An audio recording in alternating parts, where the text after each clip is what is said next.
Vamos ya a dar la bienvenida a Pedro Donoso, el primer entrevistado que vamos a tener en esta mañana. Y bueno, un poco los antecedentes.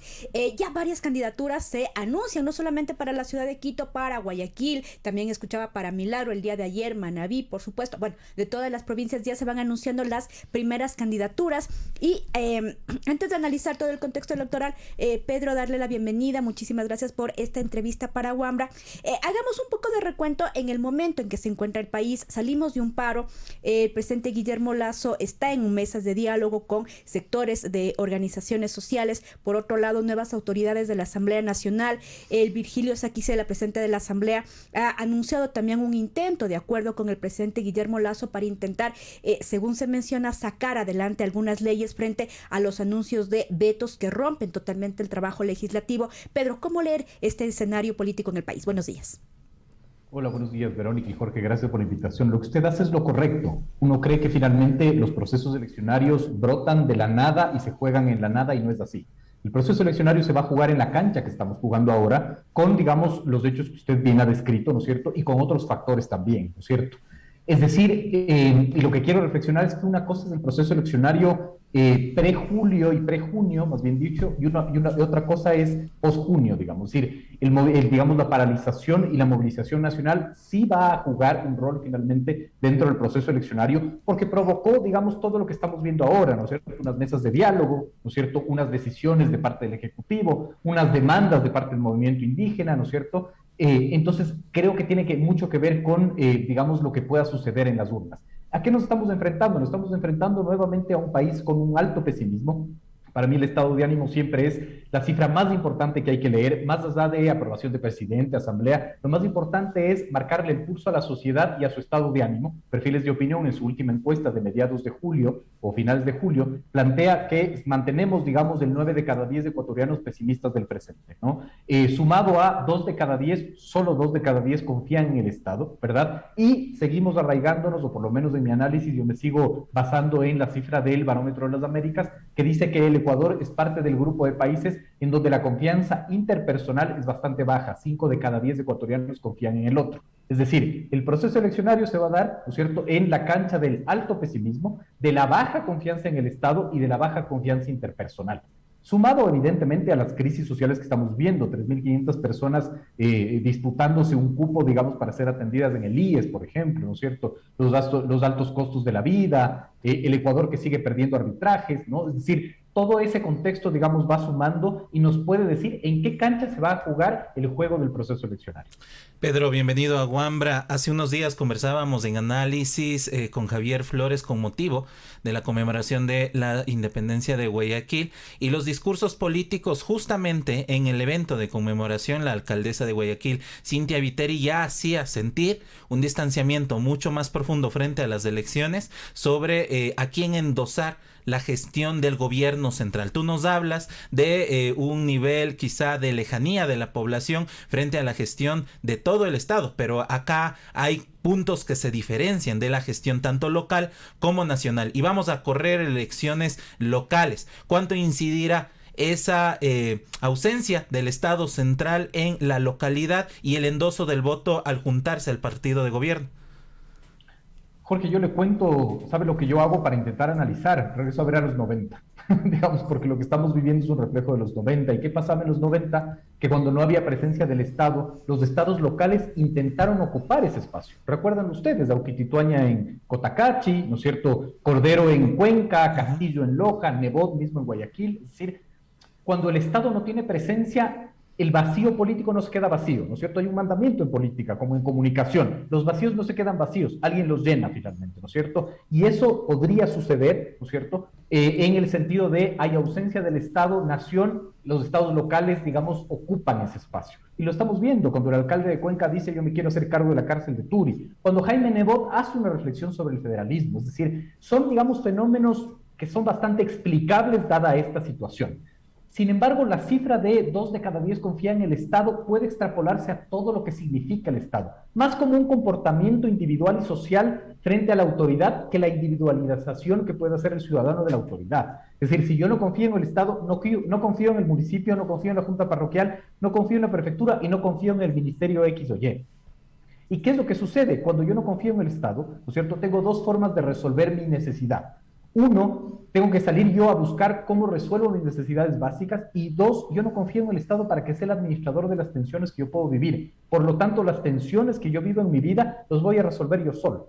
Esa puede ser, digamos, una hipótesis de explicación, por ejemplo, de la movilización de junio y julio, ¿no? Es decir, si el Estado no nos resuelve las necesidades básicas que hacemos, salimos finalmente a protestar, finalmente, ¿no es cierto? Y eso se refleja también en la encuesta de perfiles de opinión que nos arroja cifras muy interesantes, como por ejemplo que el 87.03% de la población responde a la pregunta: ¿usted cree que el gobierno hubiese, por ejemplo, bajado los combustibles, hubiera declarado emergencia en salud, hubiera aumentado el bono si es que el movimiento indígena no se tomaba las calles? 87.03% te dice que no, que el gobierno no lo hubiera hecho finalmente, ¿no? O cuando te preguntan, por ejemplo, ¿cree que o qué tan conectado está usted con las demandas que había planteado la CONAIE? 37.03% te dice que mucho y 24.57% te dice que algo, digamos, ¿no? Eso podría explicar finalmente este fenómeno.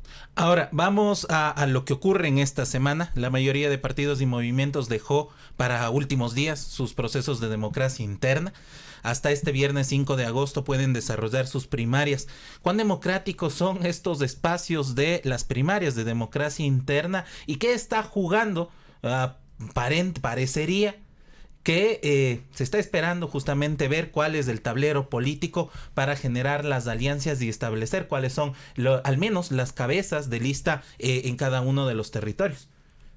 Creo que capaz que en el Ecuador tenemos que dejar de mentirnos y dejar de decir que vivimos en democracia. Es decir, vivimos una predemocracia, una democracia absolutamente insípida, cuando de lo electoral tenemos que hablar. Somos un país de partidos sin candidatos, de candidatos sin partidos, de candidatos y partidos sin ideología. No es menor, finalmente ya sucedió en el 19, que un candidato anunciaba su candidatura y le preguntaban, bueno, pero ¿y por qué movimiento va a ir? Después veremos.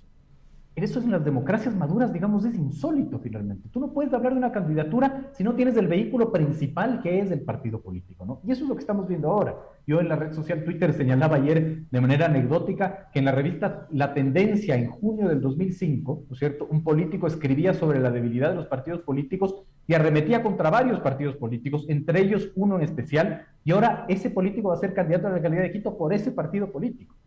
Es decir, hay una incoherencia identitaria e ideológica, ¿no es cierto? Y los partidos políticos se han convertido en meros vehículos para alcanzar el poder por alcanzar el poder. Y eso es grave, finalmente. Yo creo que eso es mucho más grave que hablar de los 200 y pico de partidos que tenemos. Por ejemplo, la gente muchas veces se espanta de lo cuantitativo, y lo cuantitativo no es el problema, lo cualitativo es el problema. Es decir, ¿qué clase de partidos políticos tenemos? Partidos políticos, digamos, sin ninguna relación identitaria e ideológica con sus candidatos, con sus cargos finalmente, ¿no? Reflexionemos sobre Pachacutic, por ejemplo, ¿no? El bloque de asambleístas de Pachacutic es un gran enigma. Ahí tenemos a un doctor Vanegas, por ejemplo, que no sé qué relación puede tener con Pachacutic, por ejemplo, que en un programa de televisión, en el medio digital La Posta, le preguntaron qué significa Pachacutic y él ni siquiera supo responder. Entonces, hay, digamos, ese divorcio finalmente ideológico, identitario entre los partidos políticos y entre sus candidatos, que refleja mucho la calidad en la gestión que después a los ciudadanos nos toca sufrir, ¿no? Ahora, Pedro, complementando un poco lo que usted menciona, tenemos además partidos que parecen ser de alquiler, que se prestan, es decir, para un candidato en un momento electoral, luego cambian el candidato, aparece en otro. ¿Qué decir de esa? Bueno, ya hemos hablado de la solidez de los partidos, pero además de estas alianzas, tenemos candidatos, por ejemplo, que salieron de las filas de partidos políticos y que ahora están disputándole a los patriarcas, a los representantes de los partidos también un espacio en el poder electoral finalmente. Bueno, hay varias reflexiones de ahí, Verónica, ¿no es cierto? La primera es eso, es decir, esta debilidad de partidos políticos que se convierten en espacios de alquiler, ¿verdad? Y que se transan finalmente, que tienen incluso un costo. Y eso refleja la necesidad de hacer reformas electorales. Yo no soy partidario de suprimir los partidos políticos. Mientras más diversidad hay, para mí es mejor. Y mucha gente dice, sí, pero dispersa el voto. Eso es parcialmente cierto, eso no es verdad en todos los casos. En las elecciones seccionales en Quito sí sucedió, pero en Guayaquil no. En Guayaquil hubo 18 candidatos, uno más que en Quito, pero el voto no se dispersó. Ahí fue clarísimo, digamos, la votación de Cintia Viteri, el Partido Social Cristiano, digamos, fue la que marcó el comportamiento. Para mí tiene que ver con eso, tiene que ver con la relación candidatos-partidos políticos, y la reforma electoral tiene que ir a eso. Es decir, que tú solo puedes ser candidato si has militado 2 años, 3 años en un partido político, si no, no tiene ningún sentido. Lo otro son las alianzas, que es un fenómeno bien interesante. Si nosotros hacemos un análisis sobre quiénes fueron los grandes ganadores en el 2019, vamos a ver que los principales ganadores fueron las alianzas en el 2019. Alcanzaron 10 prefecturas y más de 100 alcaldías en alianza. Sin embargo, hay que reflexionar qué tipo de alianzas eran. Por ejemplo, para la prefectura de Imbabura, parecía una ecuaciones, había como 7 u 8 números en la papeleta, pero tú haces la reflexión y decías, ¿qué relación ideológica tienen esas alianzas? Ninguna. Mientras en Guayaquil, en el 2019, Centro Democrático y el Partido Social Cristiano se decían vela verde por la alcaldía de Guayaquil, en la provincia de Imbabura y para la prefectura de Imbabura corrían juntos en alianza. Eso tiene que, digamos, demostrarnos algo, que las alianzas no son programáticas y no son ideológicas, sino son absolutamente utilitarias, y que por más que la autoridad electoral promueva las alianzas, ¿verdad?, para reducir el número de candidatos, tampoco coadyuva aquello a que haya una mejor gobernanza. Sin intentar justificar justamente en este análisis lo que pasa en los territorios, pero a veces la realidad centralizada de lo nacional, pero enfocada en ciudades como Guayaquil, Quito, Cuenca, no permea lo local. Y la realidad política del territorio está dada por otras circunstancias que tienen que ver con la obra pública, y que estas alianzas tú encuentras en la Amazonía ecuatoriana desde hace varios años, no sé, la alianza Suma con el Partido Social Cristiano y alguien de Pachacútico de la Izquierda Democrática. ¿Cómo se juega justamente el tema de lo ideológico, los partidos en el territorio, pero atravesado por la eficiencia de la obra pública? Es que es una gran pregunta y eso es una realidad, pero eso no dista finalmente que la gravedad del problema. Eso quiere decir que, digamos, en las grandes centralidades se toman unas decisiones y en los territorios se toman otras.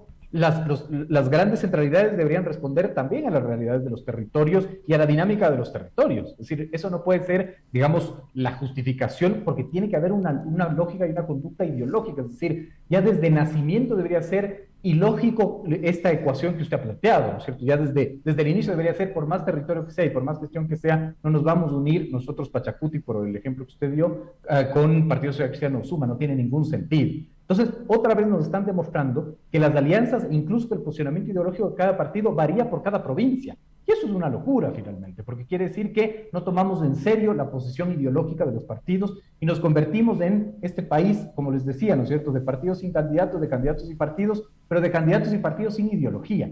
Y las ideologías, digamos, son lo que marcan el cómo se hace la gestión. Es muy simpático esto. Todo el mundo habla de la muerte de las ideologías. No, las ideologías no han muerto, están más vivas que nunca. ¿Y en dónde lo vemos? En el cómo. Este es un país del qué, ¿no es cierto? Todo el mundo evidentemente quiere terminar con la pobreza. La pregunta es el cómo, y ahí entran las ideologías. En el cómo yo aplico una receta es donde están las ideologías más vivas que nunca. Pedro, nos estamos haciendo preguntas que creemos pertinentes para este momento político. Porque claro, ya hemos escuchado ya varias entrevistas de precandidatos y ya comienzan a hablar de su agenda, de la obra pública. Creemos que eso vendrá más adelante. Hay un calendario electoral, de hecho hay una campaña electoral. Esto pasará varios meses hasta que lleguen elecciones del próximo año. ¿Qué otras preguntas tú, y quiero que nos ayudes, crees que son pertinentes en este momento en que se están generando alianzas, se están estableciendo estas ya candidaturas, se están perfilando los y las políticas que la ciudadanía o incluso los y las periodistas deberíamos establecer a la clase política? Digamos, yo creo que a la ciudadanía en este momento tan complejo en donde salir a la calle y que no te maten ya es un gran reto, creo que no hay que pedirle mucho, así que me voy por, digamos, el periodismo, ¿no es cierto?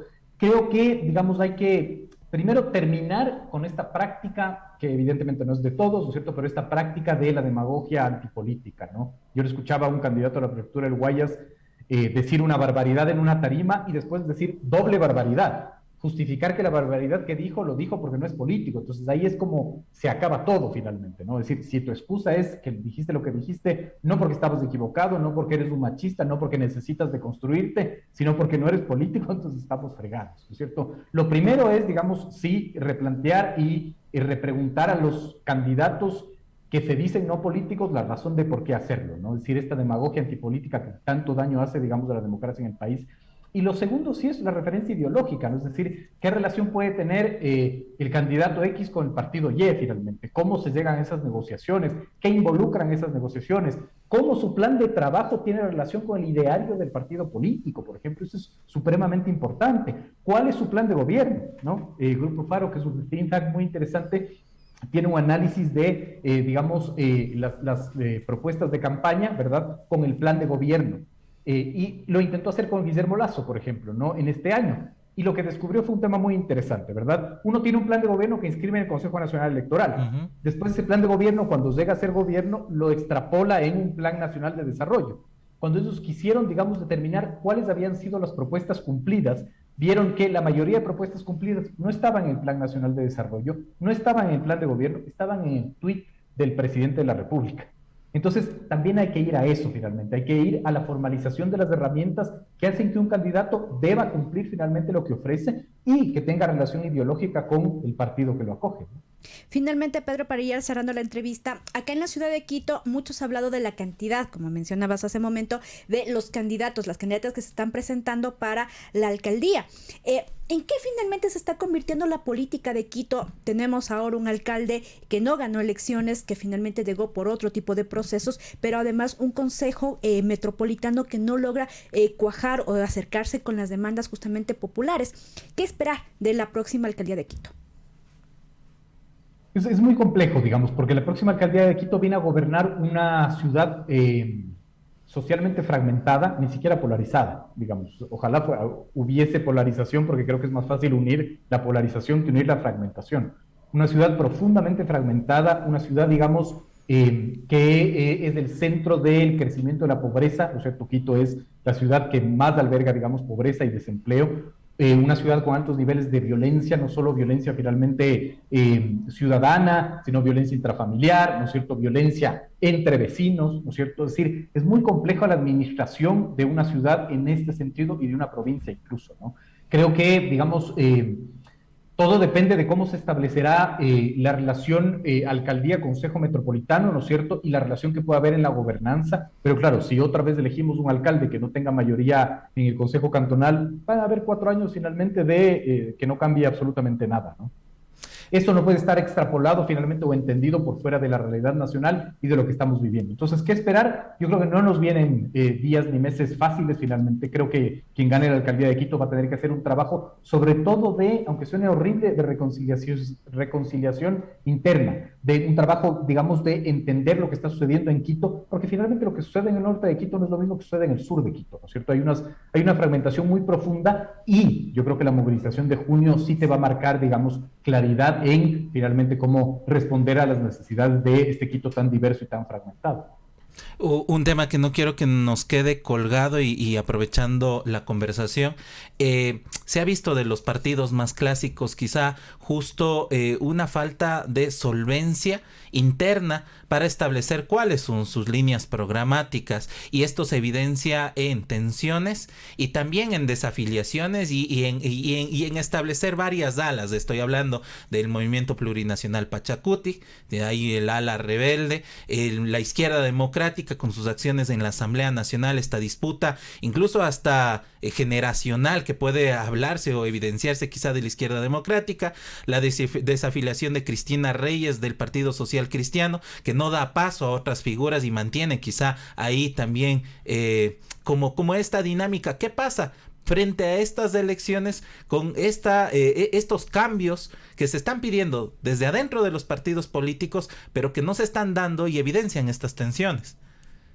Vamos de lo macro a lo micro. El Ecuador está viviendo un cambio generacional en todos los aspectos. Si ustedes ven, por ejemplo, en los grupos económicos, los padres están ya heredando a sus hijos el manejo de los grupos económicos. Vean cualquier grupo económico, es muy interesante. Es muy interesante el cambio generacional que está viviendo el movimiento indígena también. Es decir, ISA finalmente es la representación de una nueva generación, estemos de acuerdo o no estemos de acuerdo, y vimos en la movilización la tensión que hubo con las viejas generaciones, ¿no es cierto? No despectivamente, obviamente, ¿no? Pero las antiguas generaciones como Salvador Quispe, etcétera. Está sucediendo también en los partidos políticos, lo que usted muy bien señala. siempre en el cambio generacional va a haber tensiones y esas tensiones van a provocar nuevos fenómenos y emergimientos o de nuevas figuras o de nuevos movimientos y partidos políticos. El punto es saber cómo se administra finalmente esas tensiones o cómo estos nuevos movimientos emergen, digamos, para establecer una nueva relación, ¿no es cierto? Es interesante como en el ejercicio de poder, tanto Izquierda Democrática como Pachacutic se han develado, ¿no es cierto? Han develado que las fracturas, digamos, pueden mucho más, incluso la Izquierda Democrática provocándole que deje de ser bancada, por ejemplo, y que ponga en riesgo el proceso eleccionario que se viene, ¿no? Entonces, ¿qué esperar? Vamos a tener que esperar también conflictos en relación a estos cambios generacionales, pero del conflicto también va a emerger nuevos movimientos y nuevos actores, digamos, que va a ser interesante verlos, por ejemplo, en una nueva contienda electoral. Pedro Donoso, te agradecemos por acompañarnos aquí en Wambra Medio Comunitario. Daremos seguimiento justamente a las acciones que se den, no solo por parte de movimientos y partidos políticos, sino también de la propuesta desde los movimientos sociales, ciudadanía. Ya vamos viendo también que esta actoría, lo hablaba uno de los candidatos a la alcaldía o precandidato a la alcaldía de Quito, estas alianzas que están buscando también con el tejido social, ya no solo con los partidos y movimientos políticos.